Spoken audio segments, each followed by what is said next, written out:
મહેમદાબાદના બાલાજી હનુમાનજી મંદિરે દેવદિવાળી નિમિત્તે મંદિરમાં ધાર્મિક કાર્યક્રમો ઉજવાયા. દાદાને 56 ભોગનો અન્નકૂટ ધરાવાયો. મહેમદાબાદ તાલુકાના કેસરા ગામે દેવદિવાળીના ઉપક્રમે હનુમાનજી મંદિરમાં વિવિધ ધાર્મિક કાર્યક્રમો ઉજવવામાં આવ્યા હતા. તેમજ મંદિરના ટ્રસ્ટી તરફથી જાહેરાત કરવામાં આવી હતી કે આ વિસ્તારના જે ખેડૂતોને વરસાદને કારણે આર્થિક નુકસાન થયું હશે તેમને મદદ કરવામાં આવશે. આજના આયોજનમાં કેસરા ગામ તેમજ આસપાસના ગામોમાંથી હજારો ભાવિકો દાદાના દર્શને ઉમટી પડ્યા હતા.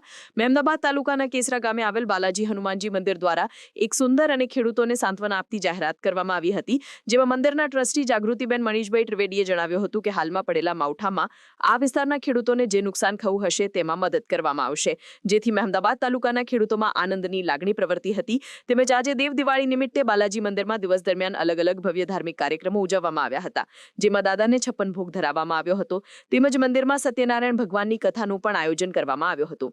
જ્યારે સાંજના સમયે બાલાજી હનુમાનજી મંદિર પરિસરમાં 1 કલાકથી વધારે સમય સુધી સતત આતશબાજી કરવામાં આવી હતી. આજના આ કાર્યક્રમમાં કેસરા ગામ તેમજ આસપાસના ગામોના રહીશોની સાથે મહેમદાબાદ તાલુકા તેમજ અમદાવાદથી પણ કેટલાક ભક્તો દાદાના દર્શને પધાર્યા હતા.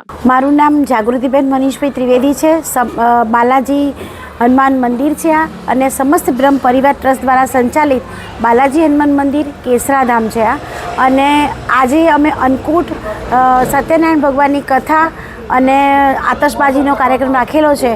આ કાર્યક્રમ અમે છેલ્લા 7 વર્ષથી કરીએ છીએ, અને આ કાર્યક્રમમાં આજના દિવસમાં અમે એવું નક્કી કર્યું છે કે આજના દિવસમાં આજે ખેડૂતો પર જે સંકટ આવ્યું છે અને જે ભગવાને કુદરતી કેર વર્તાયો છે એના માટે થઈને અમારું જે આજનું જે ફંડ આવે છે એ અમે ખેડૂતો પાછળ વાપરવાનું અમે નક્કી કર્યું છે. સમાચારની અવનવી અપડેટ જોતા રહો નિખરતા ગુજરાત ન્યૂઝ સાથે. નિખરતા ગુજરાત ન્યૂઝને લાઇક, શેર, સબસ્ક્રાઇબ કરો અને બેલ આઇકન દબાવીને સમાચારની ઝડપી માહિતી મેળવો.